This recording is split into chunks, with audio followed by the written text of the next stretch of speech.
Welcome to the Far and Beyond podcast, hosted by the Contracts and Fiscal Law Department at the Judge Advocate General's Legal Center and School. This podcast is for the federal government attorney navigating the complex intersection of acquisitions and fiscal law and policy. I am your host, Major Ellie Sewell. I'm Major Jason Floyd.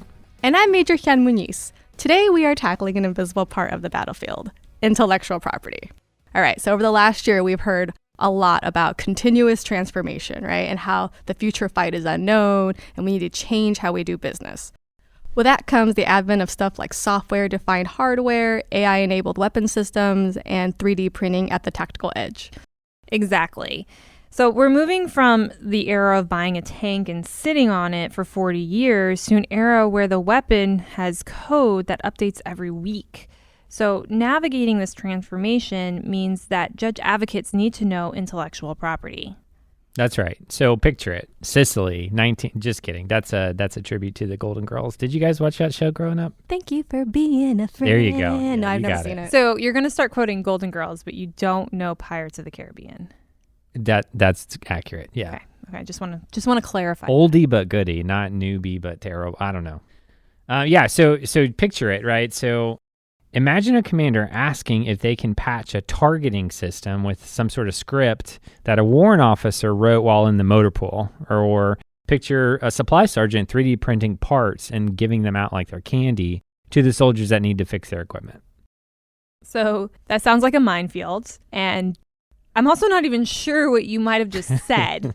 So not only am I trying to decipher that issue of what you're even talking about, but then I'm also wondering, are we breaking federal law by doing that? By doing 3D printing and printing something out? You know, who owns the script that they're writing? And what does 3D printing mean for IP infringement? Well, the good news is that no one is going to jail for that. Probably. I'm a lawyer. I don't speak in absolutes, right? I don't remember learning about IP jail. However, to keep the DOW out of billion-dollar liability claims, the JAG School is starting to educate the force on IP and related issues, which brings us to today. Yeah, so actually, there are criminal penalties associated with like the theft of trade secrets, for example. But yeah, like nobody's going to like IP jail, like you said. So the biggest concern for us is the liability that you talked about. And Ellie, I think you're right to worry. We do want innovation at that tactical edge, but there's a bunch of IP statutes out there, and they were generally written for authors and inventors, not necessarily for AI models or rapid prototyping on the battlefield. So if we don't get this legal advice right, we might violate our contracts, or we could be facing multi-million or even multi-billion-dollar claims. Isn't being locked into a single vendor also an IP issue, though? Like when we buy a system, but we can't fix it or upgrade it because the contractor owns the data, right? You got it. That's another concern, right? So not just are we violating someone's rights, but if we own the hardware, but we don't have the keys to the software, that could be a problem. So our job today, as I see it, is really to explain what those keys are. But in future episodes, because this is sort of like a mini series of sorts, we'll talk about more in depth about what those keys are and how to even get access to those things through different contract vehicles. But before we get to the contracts themselves, can you tell the audience a little bit about IP generally, right? And then IP law, like which statutes matter to our practice? Yeah, Hyun, that's a great setup, right? So let's talk about the kinds of IP. So generally there's 4 buckets, right? Or 4 kinds of IP protections. You got patents, copyrights, trademarks, and trade secrets. We don't really talk about trademarks when we talk about government acquisitions. We do have trademarks and we have trademark issues that we run into, but we're not like buying trademarks or licensing trademarks, that kind of stuff. So for now, we'll just skip all that one entirely. Yeah, I agree. We can skip trademarks because really when you're talking trademarks, we're talking about like the use of the Air Force logo or the Army logo or something of that nature. And that's really not going to fall into our acquisition and fiscal law area, which is what we're discussing today. You got it. Yeah. So let's just start with patents then. So patents, generally we're talking about Title 35 of the U.S. Code. When you hear patents, you think about inventions, right? That's what a patent right protects, is the invention. So machines, processes, hardware, and the rights scheme is known as a limited monopoly. When you have a patent right, we say you have a limited monopoly. So if you invent a new recoil system for a weapon, and you disclose it to the public, the government then gives you the right to exclude others from practicing the invention. That essentially means making it, using it, selling, or importing it for a period of about 20 years, depending on the kind of patent. And then there are different types of patents like plants or designs. But when the Army buys stuff, it's generally buying what's called a utility patent. We want useful things, and so, it's a utility patent. We're not looking for seeds or some sleek user interface that we might come across when we have either a plant patent or a design patent. Okay, I think I got that with patents. So I think the next on your list was copyrights. That's right. Weren't you like a arts major? Film studies. Oh, sorry. Hey, I should say that. Hey, I enjoyed my film studies time. It has helped me create and understand how to make a podcast. That's right. And you're very good at it. Yes. Thank you. I did study film studies in undergrad, so I know a bit about this stuff. And copyright laws protect, the original expression when it's fixed to a tangible medium. And so what we mean is like books, photographs, artwork, even manuals. And then interesting enough, it actually covers computer code. So it wasn't actually obvious to me that computer code is copyrightable, but I guess it can be original and it technically is fixed in a tangible medium, right? You got it. Yeah, source code is a great example of how copyrights have evolved in the face of technology. We definitely did not have that back in the revolutionary period when we started thinking about how to protect creations of the mind, like a copyright. So yeah, software is a fantastic modern example of what is copyrightable or potentially copyrightable. And then finally, that third bucket, trade secrets, right? This is information that has value because it is not generally known to the public. The Coca-Cola formula, KFC's 13 herbs and spices, or whatever it is, those are pretty famous examples. But in our world, it might be the specific algorithm or the weights that an AI model uses, or the detailed way that a company manufactures the drone, like the heat, the temperature at which it welds the joints or whatever it is, right? That might be a trade secret. So contractors love trade secrets because they never expire, as long as they stay secret. That's right. And that can be bad for us, not always, right? But it can be bad if it creates what's often called a black box problem. So they deliver a weapon, it works for us, for as long as we want it to, but then we don't really know how it works. And if it breaks, we have to rely entirely on the original equipment manufacturer, or what we call the OEM, to fix it. And I know we have federal law, but what about state laws? Do we need to be worried about state law even though we are the federal government? So patent laws are almost entirely federal, and for our purposes, they really are. States have a minor role in regulating some license rights with respect to state law transactions, but those don't really concern our practice. So the other kinds of IP each have a mix of federal and state law that have something to say about sort of everything. So for example, the state law really drives the train on trade secrets, as most states have adopted what's called the Uniform Trade Secrets Act, or the UTSA. And that provides a civil remedy for misappropriation, while federal law supplements that. It really relies on the state law interpretations because the federal law is relatively new. And so what is actually defined to be a state secret is really a creature of state law. Okay, so that's the 4 kinds of IP generally. When I'm reviewing a contract for a new drone system, I'm looking at FAR and DFAR's clauses. Where can I find the patent clauses and the copyright clauses, the trade secrets, all of that? Yeah, so this is where practitioners in the field might get tripped up. We've been talking about patents, copyrights, trade secrets, but we didn't say anything about data rights. That's because the term data rights is really an umbrella term for taking a license to the information relating to a copyright's IP, right? Fantastic summary, Hyun. So yeah, you got it. In government contracting, we generally don't own the IP, right? We don't take title to it. The contractor gets to keep the title nowadays, at least. And so what we do is we buy a license to that. So this is mostly true even when we pay for the development.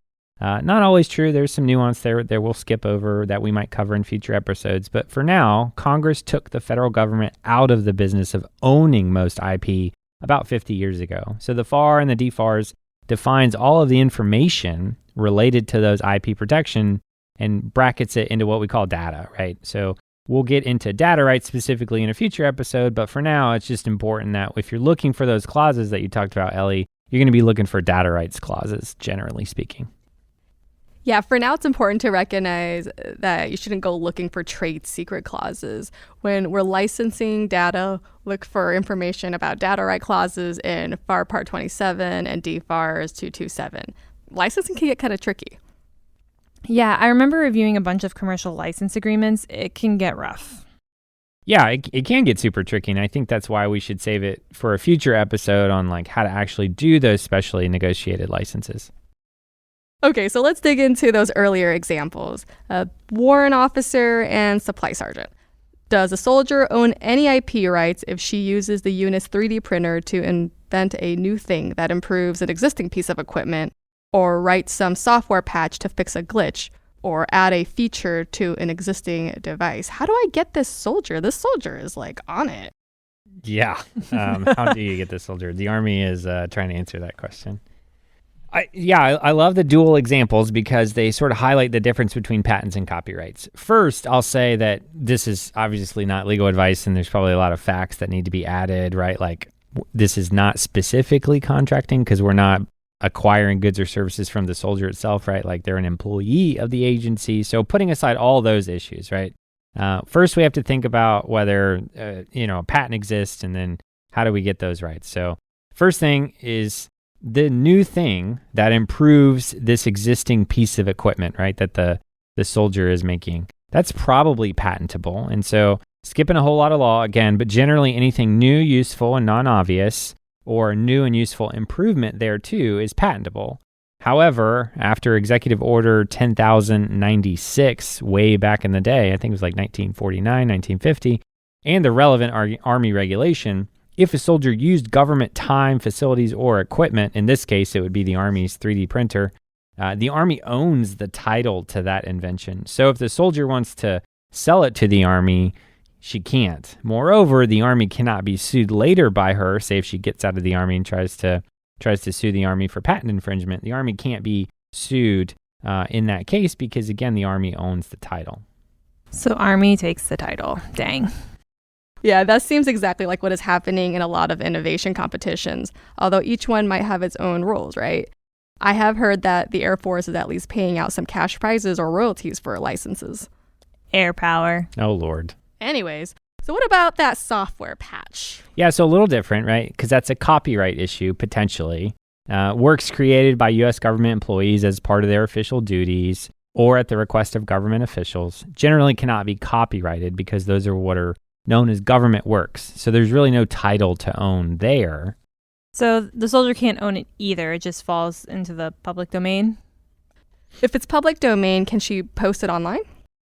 So it depends, right? Though it's not subject to copyright, that doesn't mean it's not protected information. We all know about all the ways in which information could be deemed controlled unclassified information, CUI. So a software patch that fixes our system could be deemed CUI, and so that information could also be subject to export control laws or the international trafficking in arms regulation, all that stuff. So it can get really tricky. So even though it may not be subject to IP protection, that doesn't mean that the soldier can just do whatever he or she wants with it.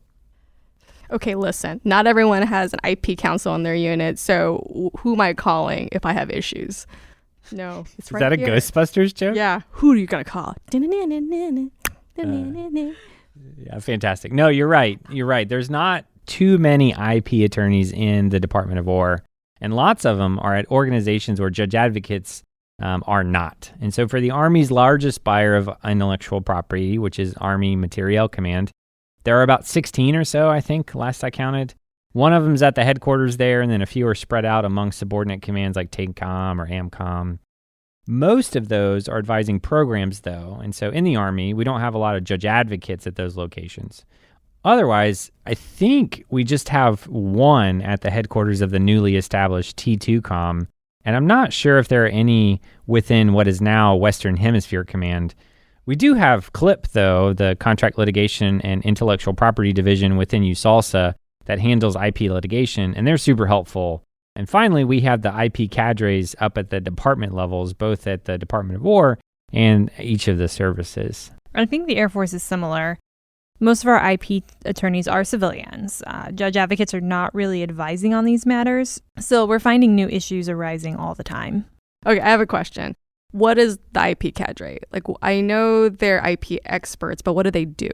Yeah, that's a fantastic question, actually, Hyun. So the IP cadre was mandated by Congress at the Department of War level almost 10 years ago. The statute mandated that DoD put together a team to advise the department on all things in IP in government acquisitions, from program management to engineering, logistics, fiscal law, even IP valuation, which is a tricky subject, right? How much is IP really worth, and are we overpaying or underpaying? All that stuff. And once the DOW put together the team, the military departments, or the MILDEPs, formed their own cadres. So these folks are in charge of advising the department or the services on what the DOW's policies and regulations should be with respect to IP and how to implement IP law into government contracts. They're incredibly useful and super helpful, but they're also really busy. They just released a rewrite to DFARS Part 227, and it's pretty substantial. So to the extent you can reach out to your local IP practitioner, either at T2Com or maybe Western Hemisphere Command's going to get one, or maybe even the friendly folks at AMC, you should reach out to those first. All right. Thank you, Jason, for explaining IP Law 101. I know I can speak for probably a lot of people who are listening. This is just not an area we're familiar with, but it seems to be a very big hot topic that is starting to pop up more and more, especially as we're trying to acquire new technology, new systems. I think this is really important that we do understand at least the basics and know what to look out for, so we then know, okay, we need to call in someone who might have a little bit more expertise in this area. And maybe one day you, our listeners, will become those people who everybody calls. Who are you gonna call? God help us. See? Thank you for joining us today in this episode of Far and Beyond. Please make sure to follow us and subscribe on your favorite podcast platform.